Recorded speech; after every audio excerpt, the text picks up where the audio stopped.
Hey everyone, welcome to Past Lives in the Divine. I'm Gina, the host of this podcast. And as I say that, I have kind of a funny story. So last month I held an optional retreat / gathering in Arizona where I live for people in my membership group in Kinship and some of the Hypnotic Arts alumni. And anyway, we had an Airbnb, and you guys, when I do Airbnb, shit is always effed up. So I was in charge of this Airbnb, and so it did not go smoothly. We couldn't get in. There was a code. They said they sent it to us. They did not. Whatever. So I had run back home, which was like a 20-minute drive, to see if I could grab my laptop, see if I could find somewhere where they had sent the code that I couldn't access on my phone. But anyways, they eventually got the code and got in. And so when I got to the Airbnb, I walked in and it was kin members who many I had never met in person. And it just kind of was this moment of us being like, hi, I'm here now and you're here. And so the first thing I said when I came in the door was like, hey, everybody, it's Gina from Past Lives in the Divine. And we all started cracking up. It was so funny. Sometimes you just gotta break the ice with the funny. Okay, so today I have a recording of my most recent past life regression. And this past life regression was led by Julie Cruz. She is an alumni of the Hypnotic Arts training. She is a hypnotist. She facilitates all kinds of hypnosis sessions. And she also has a podcast. So if you're going to be missing Past Lives in the Divine, go check out her podcast. Her podcast is hosted with another Hypnotic Arts training alumni, Soulful Stephanie. She's been on this podcast before too. So all of Julie's links are in the show notes. So please, please, please, if you cannot get on my one-on-one client schedule, which is opening very soon, go to Past Lives in the Divine /subscribe to get on that email list so you can grab a session with me. But if you miss that for any reason, or if you're looking for a new hypnotist for any reason, check Julie out. Check out her podcast. I think you'll really like all of it if you like Past Lives in the Divine, and you will see in this session how angelic and graceful Julie is as she leads me through this session. Okay, so a little bit about this session before we get into it. So the intention for this session was I wanted to experience another lifetime that would help me feel even more confident, even more clear, specifically around what I want. And then even more specific was around relationships and work. And you guys, I went to another lifetime on a red planet. And like those other lifetimes, I'm always just very, very, delighted, surprised by the advanced mindset of these groups of people who are in these experiences that I have on what I just call a red planet, because it just looks like a red planet.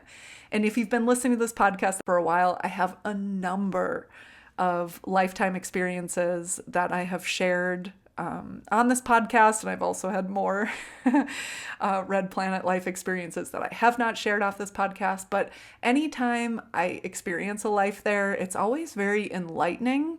And when I see kind of the theme of all of my past life regressions that I've had, or they don't feel like they're in the past, they feel like they're in the future, honestly, or happening simultaneously. It just does not feel relevant to our time here, I guess is how I would put that.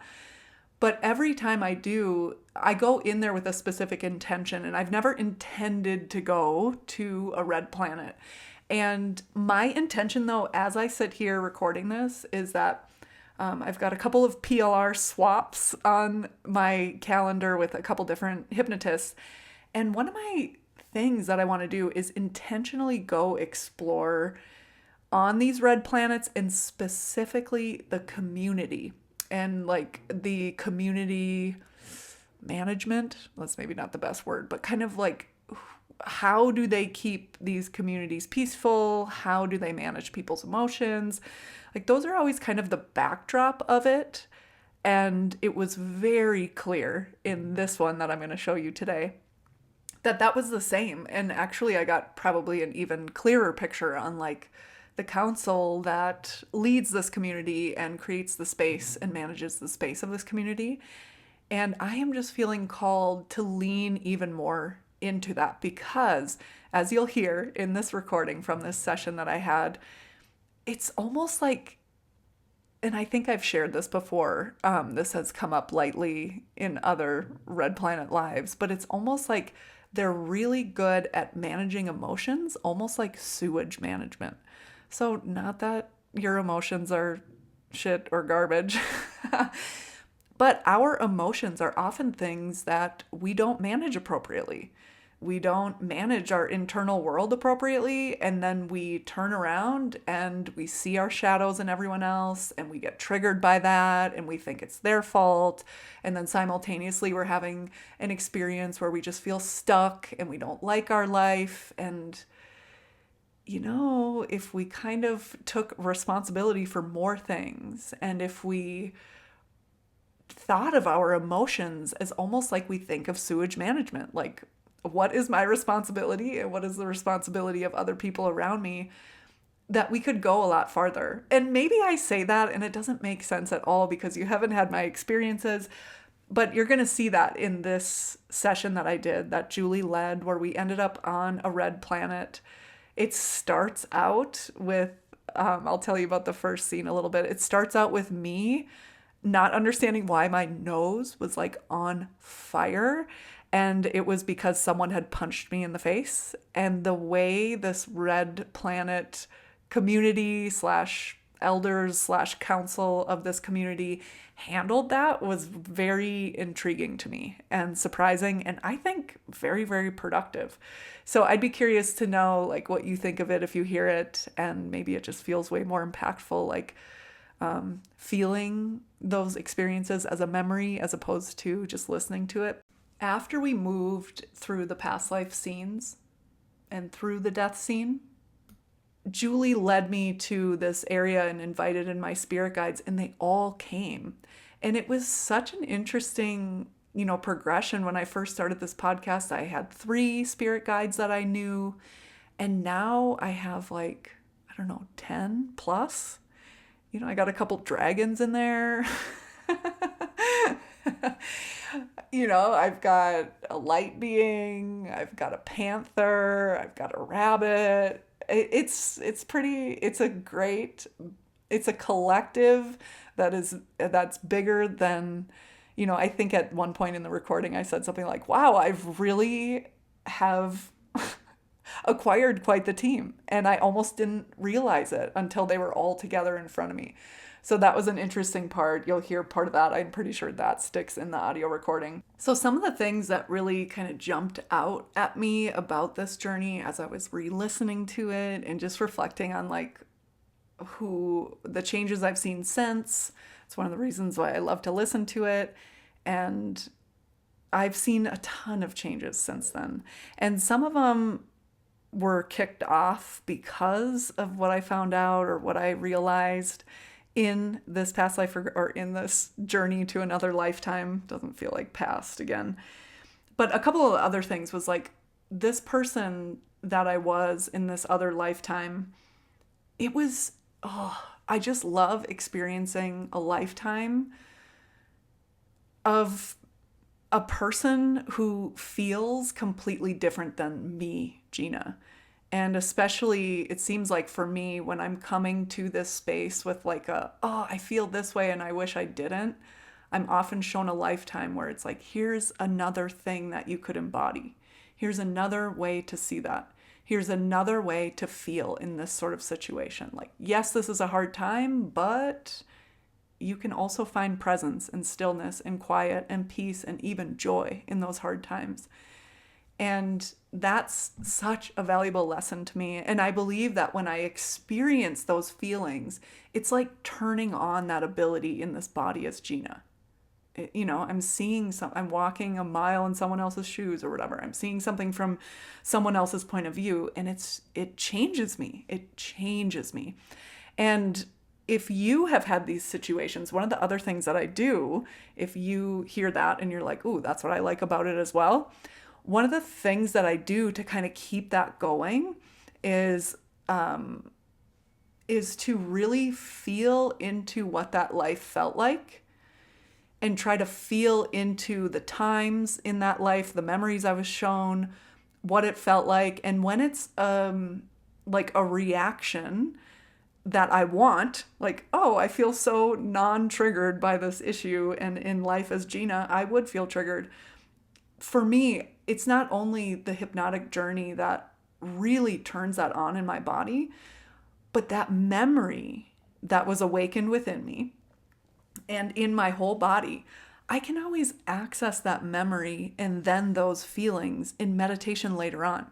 And maybe it takes a few minutes of meditation, of just like kind of revisiting those memories, but pretty soon I can feel that feeling in my body. And that is a miracle as far as I'm concerned. The ability to shift ourselves from feeling overwhelmed, incapable, overstimulated, unprepared, to be able to, with nothing but our brains, nothing but our thinking and our intention, to shift to feeling empowered, feeling ready, feeling capable. I don't know, man. I don't know. Does it get better than that? So I felt that in this life for sure. So one of the things in that vein that really stuck out was kind of this like default level of happiness, and how in that default like high level of optimism, it was almost a more self-centeredness, but not in a destructive way, in a really peaceful way on the inside. Yeah, just this deep optimism. Like at some point, as you'll hear in the first scene or the first memory, I had been punched in the face.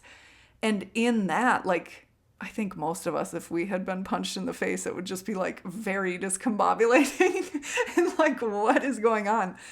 But in the memory of that lifetime, it was just me being like, feeling like, oh shit, this thing happened. At the time, I felt like I kind of deserved it. And yes, those feelings were there, but the loudest feeling that was there was just this internal peace, because I was alone in my kitchen, cleaning myself up. And there wasn't a lot of thinking about what other people would say, or what I need to say to other people, or how I need to defend myself, or what a shitty person I am to get myself into this situation. It was none of that. It was just like, I'm going to clean myself up because that's just what you do, and move on. And it seems so simple, but the peace I felt in that presence and in that worthiness of just like, yeah, I messed up. Yeah, I deserve that. But like, I'm not piling it on. I'm not feeling overly guilty. I'm not thinking about what other people are going to think about me. I'm not crucifying myself inside my own body. Like that has been a real gift. And I've been able to access that more and more. And I think that, everything that we do on this healing journey, as we evolve, as we expand into like our highest, most wise, wonderful self, I think that it's layers. I think it comes off in layers. I think that we discover things in layers, and it all kind of happens as it needs to. And in next week's podcast episode, I'm going to be sharing more about my ayahuasca journey that I had the great privilege to take part in at the beginning of June. And in that, I feel like this past life regression and this knowing, and that kind of just like true feeling of peace at a time of like upheaval and violence really served me. And not only in general, obviously that would be a great tool to have, but specifically in my ayahuasca journey. So stay tuned for that episode. Okay, so that first scene, that first memory was pretty intense, and the entire experience for me kind of revolved around that. And in this community, they saw that violence as an explosion. and they treated it like an explosion. And they really used the community to heal heartbreak, and to heal heartbreak in a way that was like preserved someone's dignity and pulled the community together. And it wasn't shamey, it wasn't punishing, it's just really, really beautiful. And again, it's along that same thread that these lives that I've experienced on red planets, where it's always this very evolved way of handling our emotions. We're not stuffing them, we are having them, we are mindful of them, and we are being mindful of them. We are being mindful in how those emotions create environments around us and within us. And what does that do to our relationships? And then what does that do to the community at large? And what's our responsibility in that? And so that's a picture that's very much still being populated, but I feel like this experience really moved that forward. So you'll go through those scenes. Julie leads me beautifully.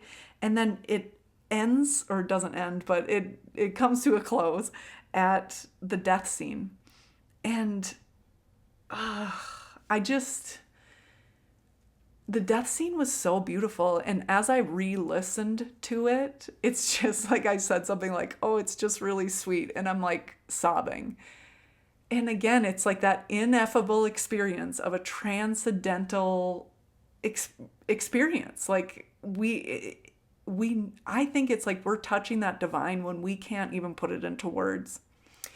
So yeah, as you're listening to me kind of like cry, I want you to also laugh and know that as I am weeping, there is a camera on me. And I did this hypnotic journey to another lifetime in March of 2024. As I record this, it's July of 2024. And I shared this recording with my membership kinship. They oftentimes have the opportunity to watch a past life regression live if they want to. And, a handful of people will show up. And then for everybody else, I share the recording. And I'll often just share the video because, I don't know, I think it's kind of interesting. And with a video, you can either watch it or not. And so I just want you to know that. I want you to know that as you listen to me weep, that there's a video of me out there weeping and people have access to it. So maybe just laugh with me about it. But it's also a very, very just like, again, these lives on the red planets just seem like a smidge more evolved than we are here in terms of emotions and even dying. Even the way I died was just so peaceful and so intuitive. So listen to that. And then, like I said, we get to the other side of the death scene and Julie she brings me to a space, invites my spirit guides in, and then she asks me a couple questions. And some of the questions were like really specific to like work stuff that I was working on. So I'm not going to share that. And the audio recording, for whatever reason, blipped off like the last 15 minutes of it anyway. And I can't get it back. It just like won't do it. Every time I export it, it's less and less of the audio. I'm sure someone could figure it out easily, but unfortunately over here at Past Lives in the Divine, I'm also the tech person. So, you're going to get what you're going to get. We're all trying our best. So she brings me I was in this like grassy meadow and all my spirit guides were there. And like I said, there were so many. It was really shocking to be like, oh my gosh, I have acquired quite the team over the last 5 years. It's pretty incredible. And to have them there and to bask in their unconditional love, like that alone is worth laying down for some hypnosis. I truly believe that when we are able to like touch unconditional love like that and be surrounded by that divinity and just that high frequency of unconditional love, it changes us. And here's what I think. I think that this world, most of us spend most of our time thinking negatively. And a lot of us have a lot of good reasons to do that. And it's so important for us to shift that where we can. There are energies around us that like feed off that negative energy. That negative energy often pulls us down. That negative energy often shows us the rest of the negativity in the world. And I think that part of our duty in this world, especially as it is today, is to hold the vibration of something higher. Peace, love, joy, gratitude, unconditional love. And so I've been saying this throughout this whole podcast. My spirit guides, the love that I feel for them, it's life-changing. I don't feel alone like I used to. I can meditate or go into hypnosis and access that love, touch that divine. It's so strong that it causes me to weep sometimes. But I believe that as I spend more time, and it's not a lot, I don't do hypnosis every day. I don't even do it every month. I do a hand, for me personally, I'm maybe doing like maybe 4 sessions a year at this point for me, where I'm the client personally. And still, every time I can put my mind, my body, and my soul in a space where I am just filled with unconditional love, it helps me feel more of that in my day. And it helps me give more of that to other people. And so I encourage you to be mindful of your internal landscape all the time, even if it seems justified. There's bombs being dropped every day. There's so much shit we can get twisted about. But if you can't do one thing about it, and posting on social media doesn't count in my world, if you can't do one thing about it and you're feeling bad about it, you got to turn it around. You got to find a way to help that makes you feel good. You got to let it go when it's not your problem to deal with. We got to do that. We are so bogged down in the density of anger and grief and sadness and fighting the other side. And so, yeah, I think that this work of changing our insides, allowing our bodies, our minds, our souls to feel something so starkly different, I believe it raises the whole frequency of humanity, even if it is just a little blip for just a little while. No one will know like how much it is, right? But I know that the more I embrace love and grace for other people and gratitude for the life that I have, the more I see those things around me in the world. And I encourage you to do the same. And if you feel like I can't, it's overwhelming, everything's so depressing, I have pain, I have depression, I have anxiety, all of these things, I want you to at least stop piling it on. Stop shit-talking yourself, stop criticizing yourself, and if you can't, get help. Hypnosis, therapy, talk to a friend, go on a run, whatever. And you'll probably have to try a few things. And that's okay, because what the hell else are we doing on this planet besides trying not to get bogged down, by all the things we need to do, all the things we don't want to do, all the heaviness around us. It's like, what if we could be that light, even if it is for just half a day, because we intentionally felt that way. So another reason why this is so strong in my mind, like I said, I did the ayahuasca journey at the beginning of June. I'm going to be sharing more about it next week on the podcast. And it was a life-changing moment. And if you listen to Spirit Speakers podcast, Jude and Patty are the hosts. Jude just left that podcast. But Jude was at this plant sound immersion. And it was the first time that I had met her in person. And she is even more magic, even more powerful, even more incredible in person if you're a fan of that podcast or hers. And I'm going to share more about it next week. But in that, there was a time where I was in a really, really dark place in my journey, and she said many things to me. And it was just her and I one-on-one. It's like heavy, like not heavy, but like I could just feel her love and her light like in that space. It was life-changing. And she said so much to me that like validated what I thought was going on, but couldn't trust myself. And she just kept saying, when you have a choice, make that choice. Like we all have our process to go through. We all have grief to move through. We all have heaviness to move through, and we got to move through it.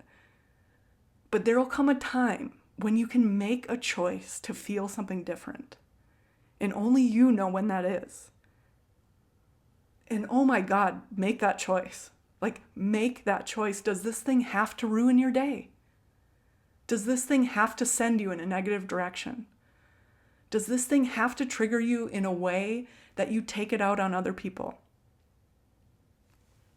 So by changing our internal landscape, I just think having these experiences where we feel like we're touching the divine, where we feel unconditional love, like unearthly love that fills your whole body. And all you can do is like sit there silent and weeping. That changes things. And even if it only changes things for you, it's worth it.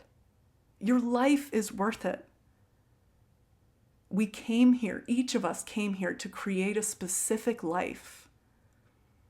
And I'll tell you what, it's not ever just you. The universe does not operate in a vacuum. If I feel more of this light, more of this grace and compassion toward myself, I see it in other people. I see it in myself as I move through the world. It's not just me. I feel it for myself first, and then I easily feel it for other people. And it's the opposite when we don't dig into these triggers, when we don't dig into our shadows, and we pretend like they're not there. We see it. We still see our shadow, but instead of seeing it in us, we see it in other people.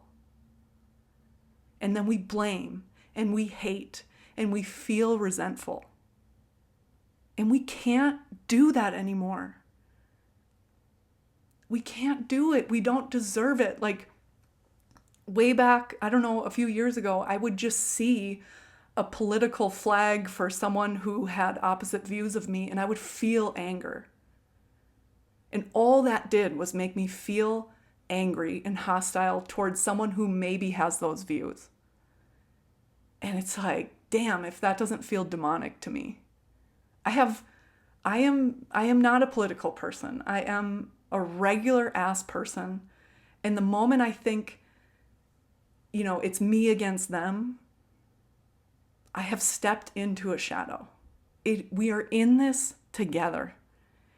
We feel what each other is feeling. And so the moment you can, make a choice, make a change, shift your internal landscape to be more loving, more graceful to yourself, to others, more compassionate. And your life is going to get so much better, even if nothing changes besides that. Whew. It's been a season of change over here, if you couldn't tell. So, okay, before I get into sharing that recording, I just want to kind of recircle, let you know, again, these are the last few episodes of this podcast. I'm also going to be getting off Instagram, I'm pretty sure. So if you are not already on my email list, please get on that email list if you want to stay in touch or stay in the loop of what I'm doing.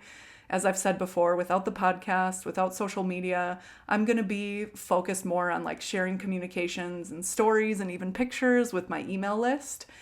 And I don't know if it'll always be like that, but that's the next phase. And so if you're wondering what's going to come after that or what I'm going to do after that, please get on that email list and you'll hear it all. And then if you read an email and you like it, hit reply. If you have a question, let me know. If you have a story you want to share, let me know. Like I'm still here.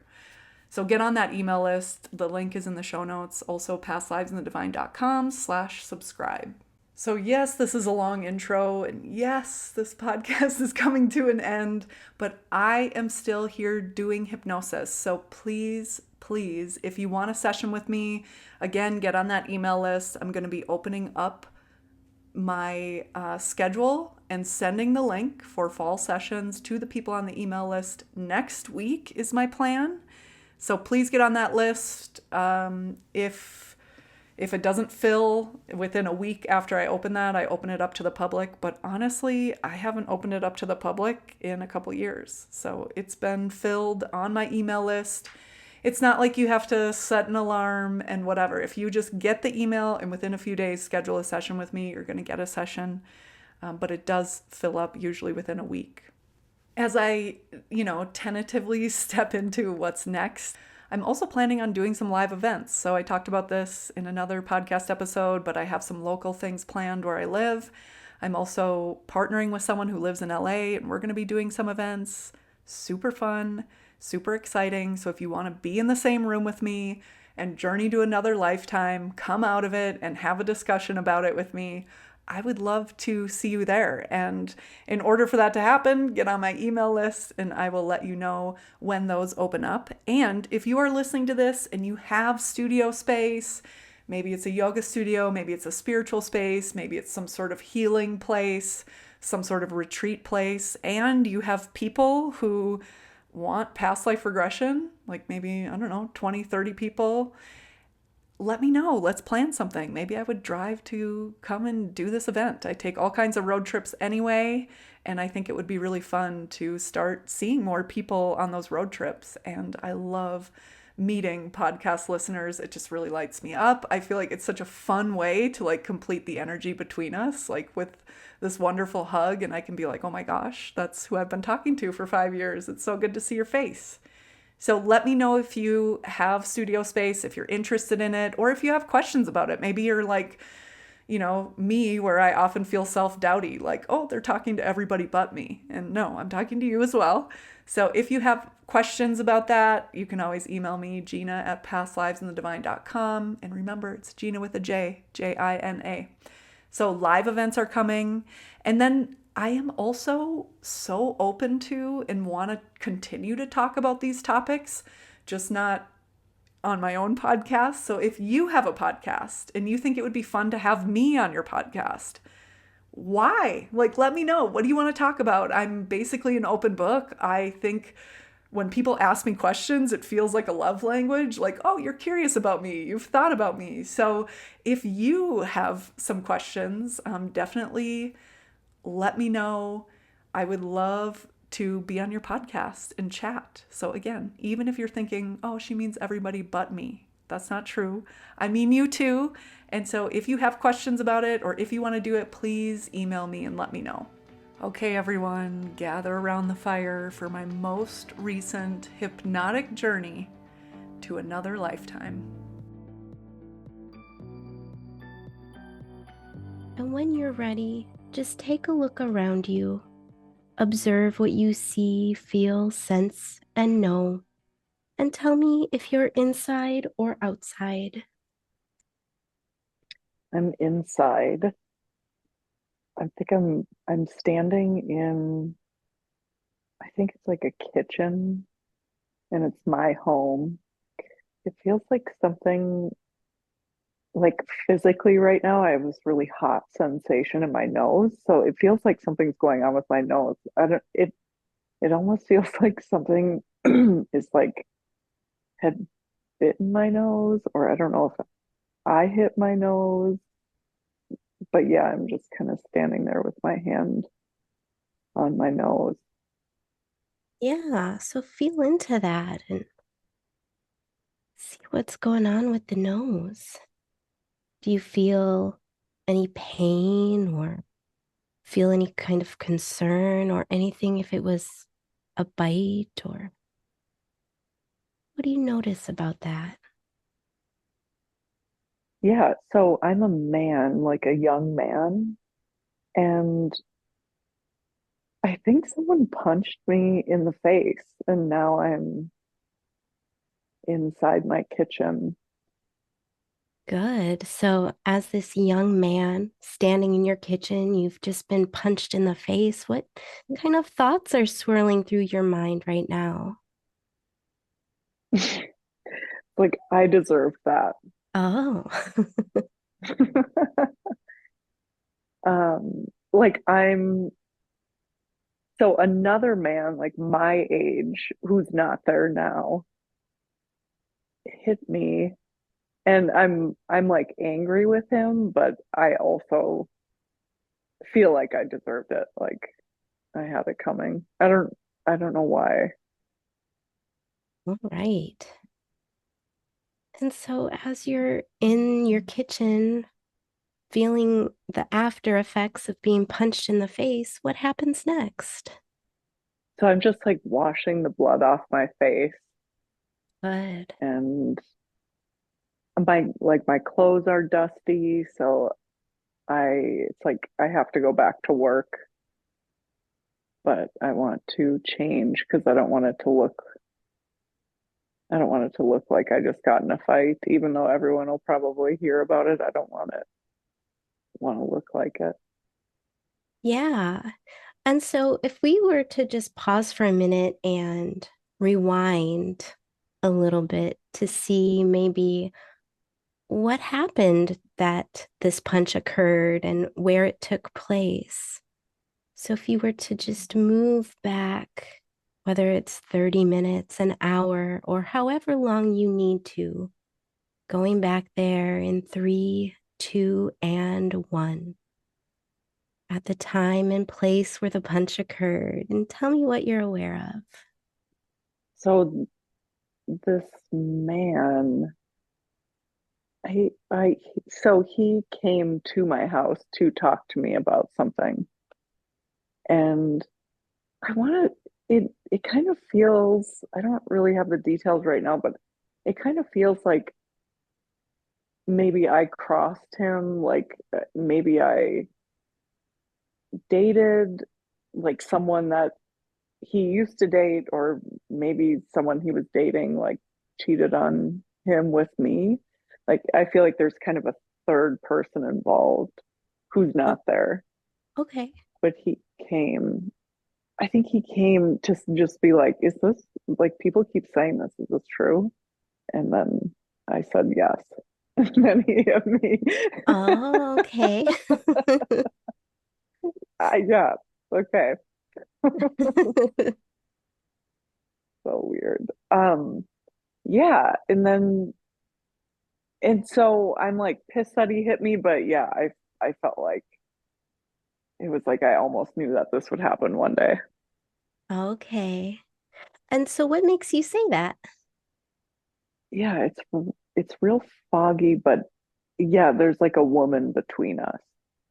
Um, that's like making this friction between us. And I get the sense maybe I'm still seeing this woman and now he's not.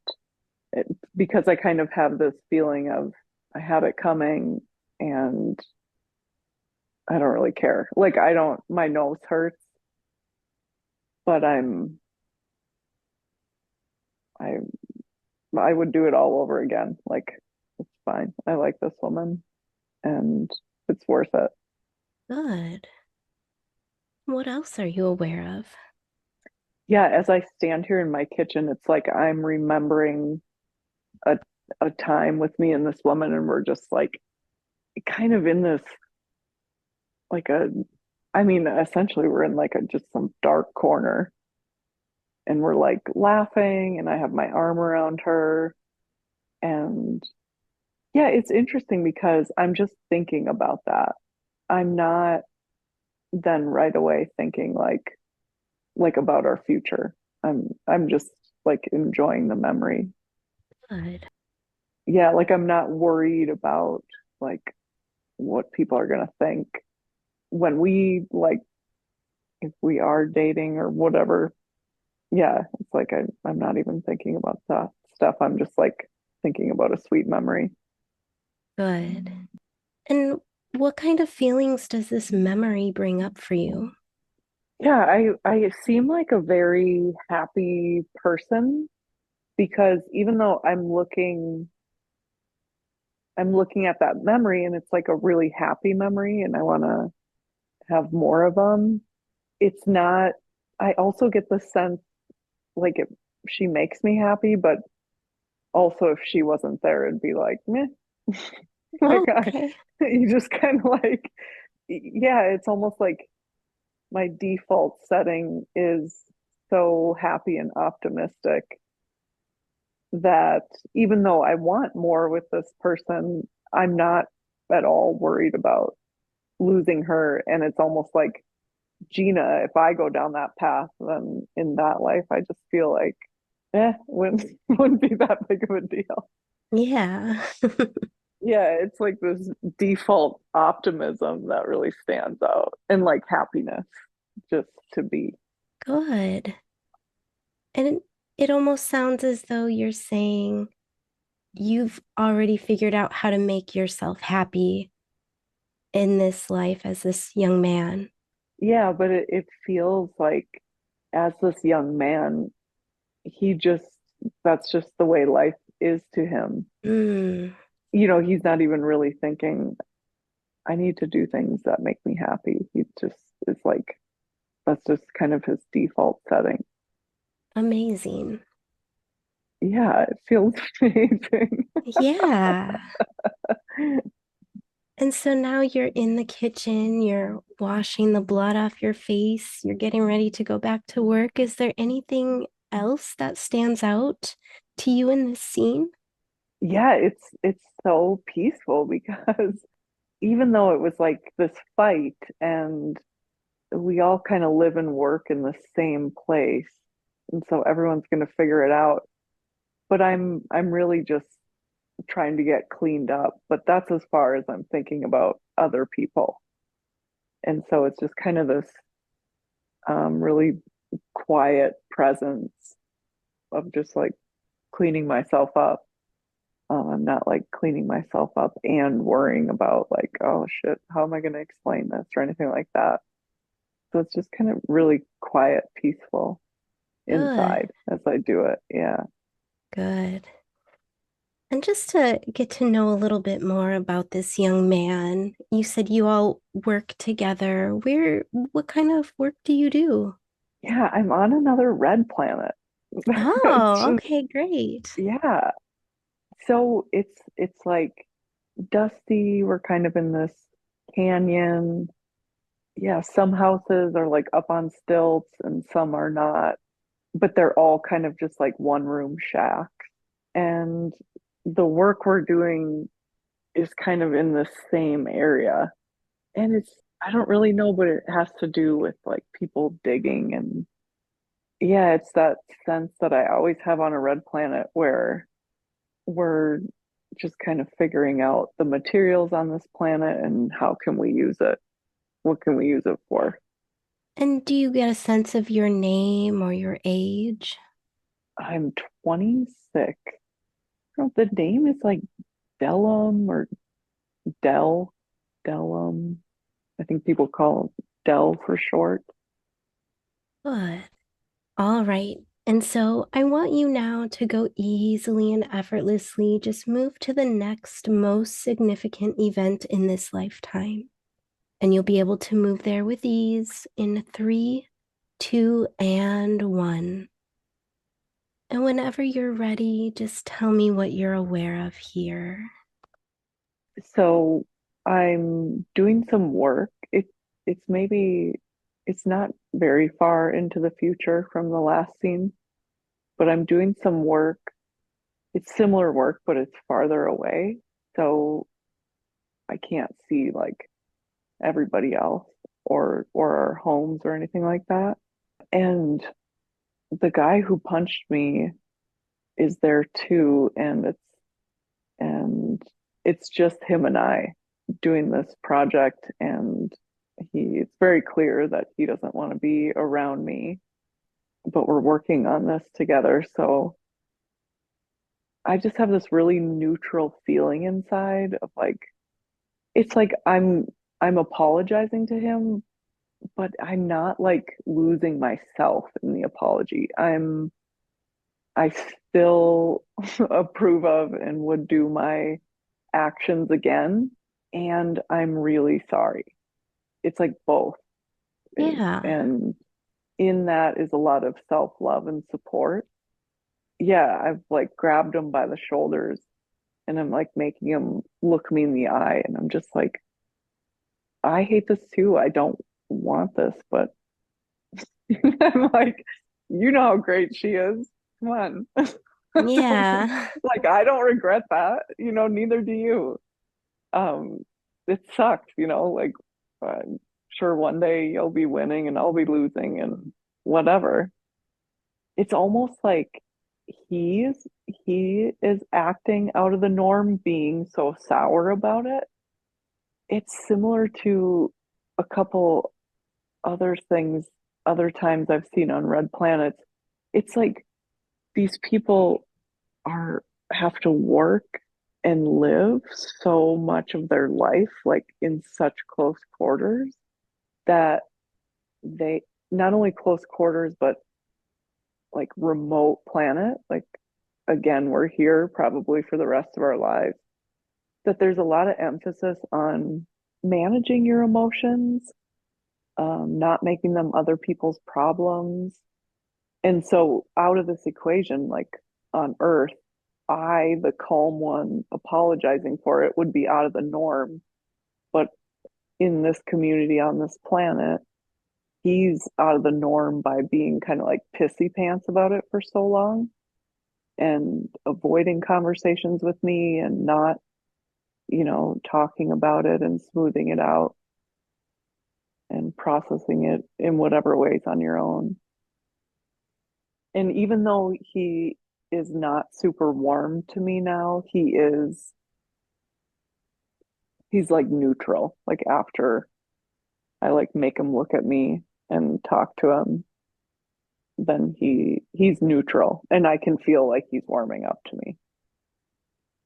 And that's all Good. I care about. Yeah, like I don't he doesn't have to be perfect or anything. It's just like I see that little shift in him, and even though I still don't like the way he's acting, it's like just seeing that little shift in him, I'm like, oh, I know that we'll be fine. Like we just, Yeah, yeah, it's he'll come cool. around.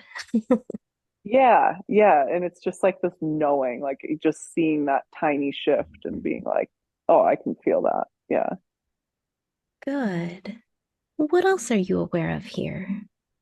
Yeah, I just feel so much, even like a wave of joy, seeing him respond and kind of warm up to me. It's almost like, yeah, it's like I can feel every joyful part of this awkward conversation in the joyful like shift from it. And that's kind of what I'm focusing on. I'm Good. not, yeah, I'm not like, how am I going to say this? What am I going to say? And it's just like, yeah, just focusing on the little shifts and, yeah, and really getting joy from that. Beautiful. Now, this man, is this someone that you were maybe close to before, or did you know him before, or do you even recognize him as someone you know from your life here as Gina? There's something familiar about his energy as far as like in life as Gina, but I can't really place it right now. Okay. Um, but maybe I will someday. But in this scene, like him and I were, well, we're kind of like coworker vibes with everybody. And then him and I are like the same age, have a lot of the same kind of interests. And so before this, we definitely would gravitate toward each other. And we were maybe not like best friends, but we were like really good work friends. All right. And so, just like we did before, easily and effortlessly, just moving to the next most significant event in this lifetime, doing so easily and effortlessly in three, two, and one. And let me know what you're aware of here. So it feels like almost like the next day. It's like right after I see these shifts in him, then I think it is like the next day or something like that. Because I'm like working in the dust.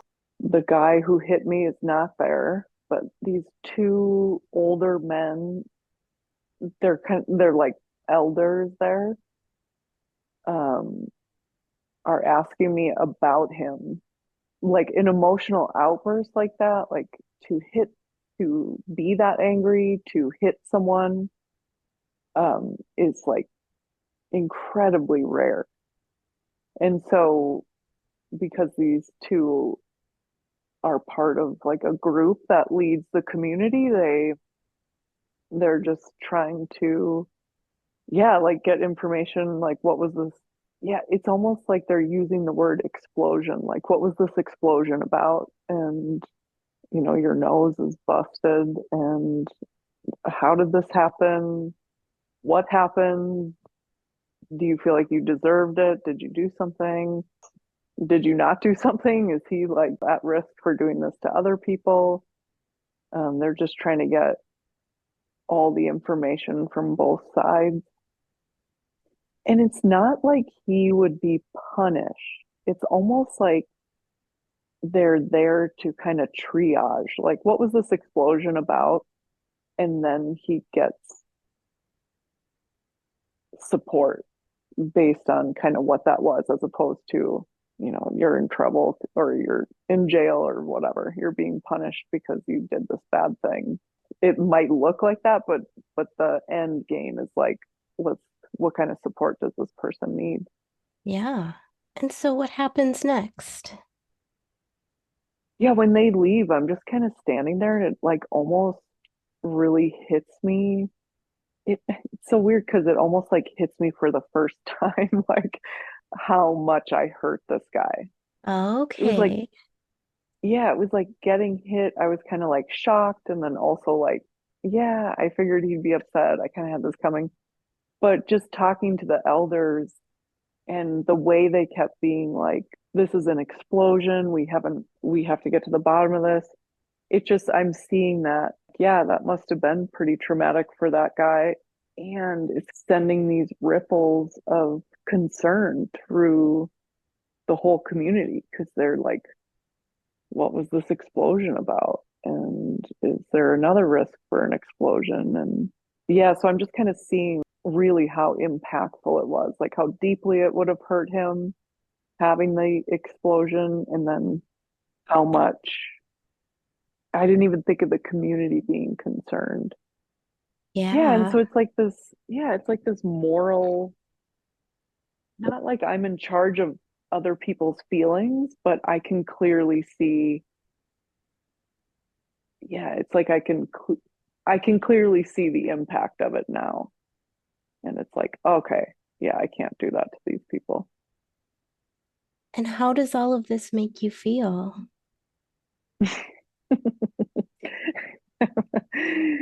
I'm like I'm like standing there kind of leaning on a shovel or something. And I'm like feeling kind of bad about Pat. And then I think of this girl and I'm like, man, I'm glad I didn't know that stuff before that all happened. It's like now that it's over, yeah, it was kind of like, oh, if I would have known kind of the effects and the ripple of kind of fear and concern through the community, I wouldn't have done this if I would have thought of that. But as I stand here having this relationship with this girl and it's all a done deal behind me, I'm like, well, sorry, and I'm glad I did it, like Yeah.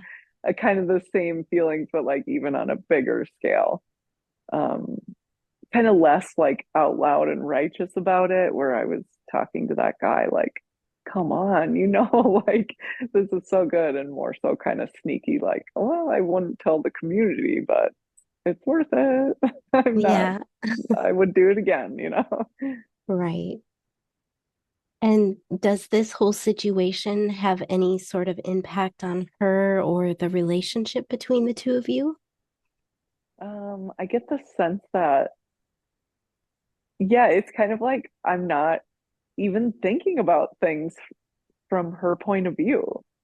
Okay. And when you ask that, it's so interesting because it's like, I, as Gina, I would be like, oh yeah, I'm sure this is how it's affecting them or something like that. Right. But this guy, it's like he's just like he cares about her, and also he's not trying to figure out at all what she might be feeling.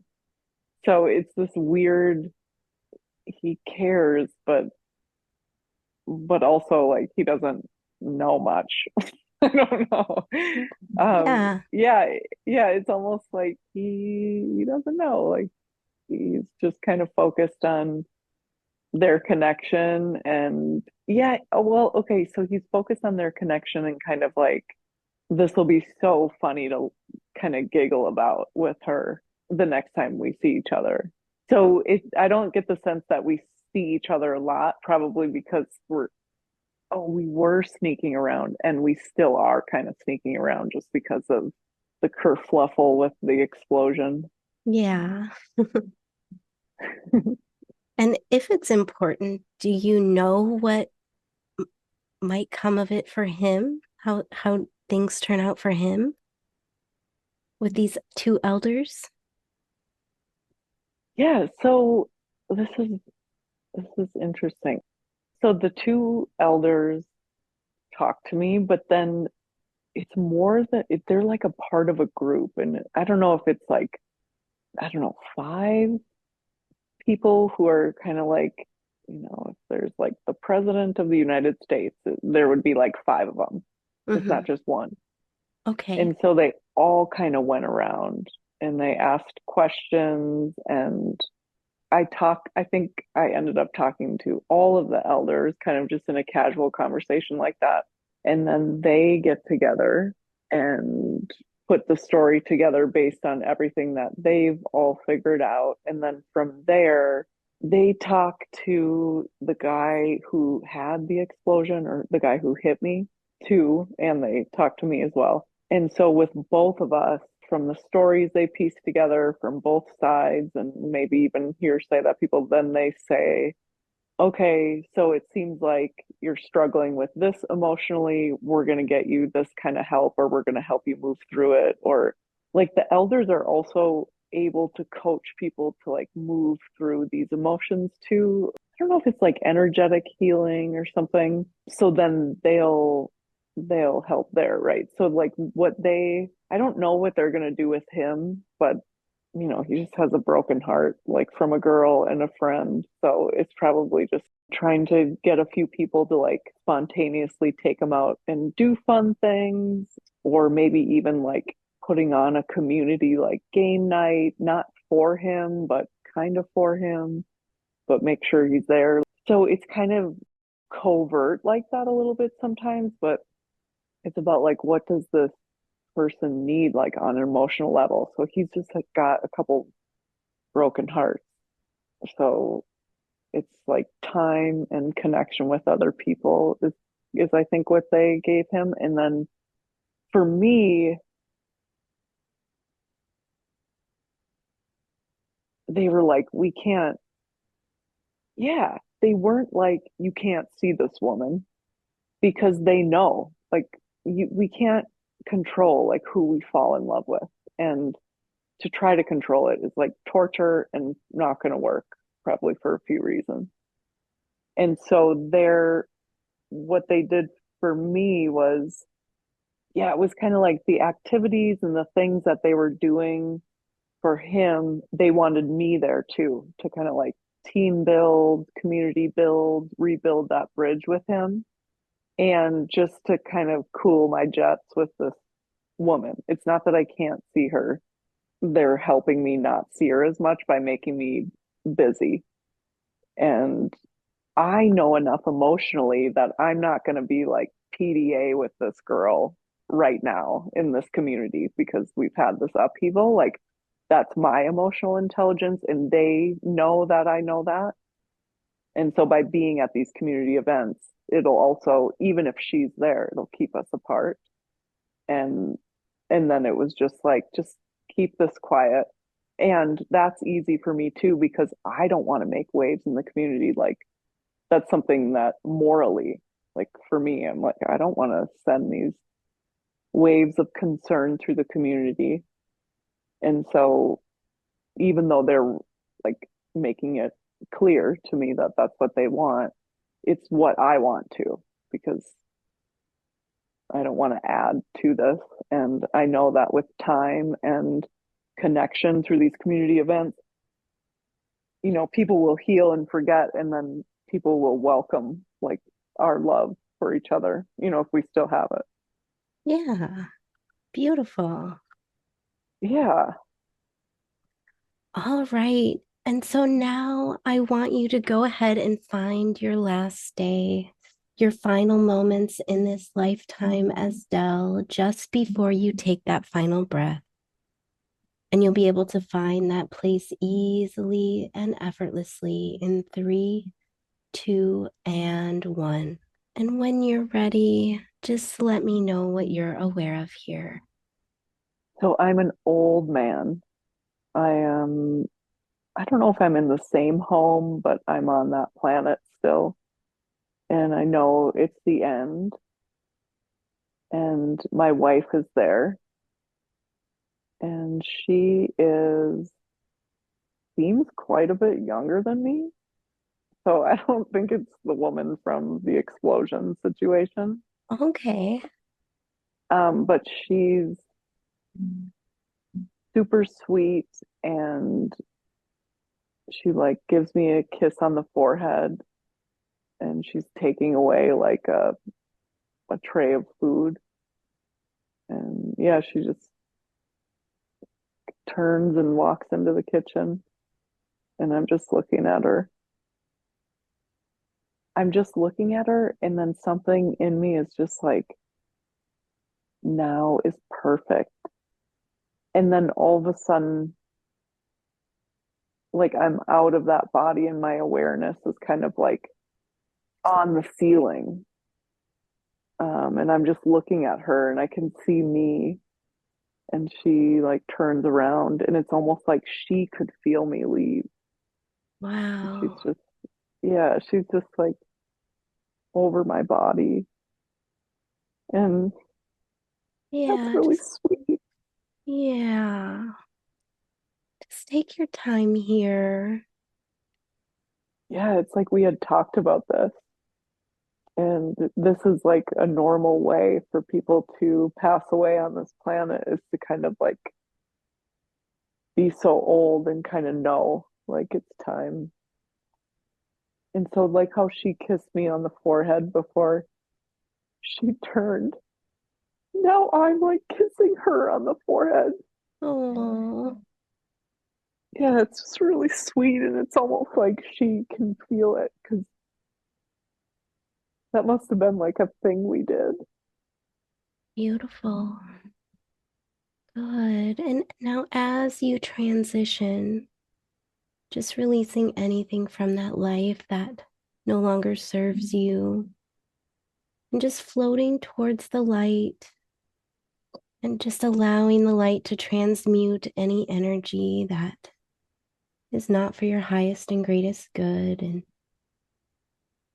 just move through the light. And as you continue to transition here, what else are you aware of? It's just, it's like this feeling of like, oh gosh, I nailed that life. And then another thought is Oh, like, it's so much easier to be a man. wow. Yeah, it was like I just my default setting was so high and I get the sense that that's kind of like how the people are there. But even for those people, it was like mine was so high and it just I can see like how such a high happiness as your default setting, it it just like it's so can make things so peaceful and it's an outlook and it's a perspective and it'll completely change your world and yeah and yeah it's just really really cool and I guess it was not that we can't all have that but for him in that life it was just like automatic. All right. And so now we're going to go ahead and just move to a peaceful place of spiritual guidance. I'm going to count from three to one. And when I reach one, you will find this place easily and effortlessly. Going there now in three, feeling so calm and peaceful. 2 more peaceful and calm now. And 1 finding this beautiful place. Maybe this is a sacred garden, a place where only you and your spirit team of guides, angels, ancestors, your higher self can meet up. Maybe you're on a cloud floating so free, or maybe you have a special and sacred place that only you are aware of.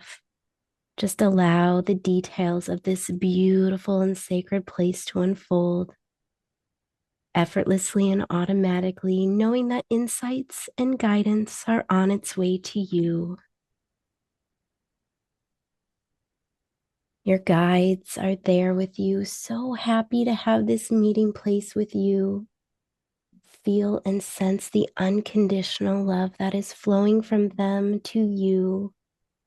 Your vibration is so high now, and allowing you to easily see, feel, sense, and know that they are there. So just take it all in, just surrender and let them in. And when you're ready, let me know what you're aware of here. I'm in like this kind of lush garden, but it's like a lot of grasses. And Dalo is there, and a couple other spirit guides, and like a great grandma. There's like a whole Oh, crowd around me. Yeah, wonderful. yeah. Good. And is there one in particular who is going to answer your questions today? Dalo's gonna do it. And thank you, Dalo, for stepping forward. And Gina Such a just has, celeb. oh, yes. Everybody knows Dalo. Gina has been seeing alternate Gina timelines, and she's wondering what this is about. That's what they are. They're alternate timelines. And and so with a timeline, we get there by making decisions.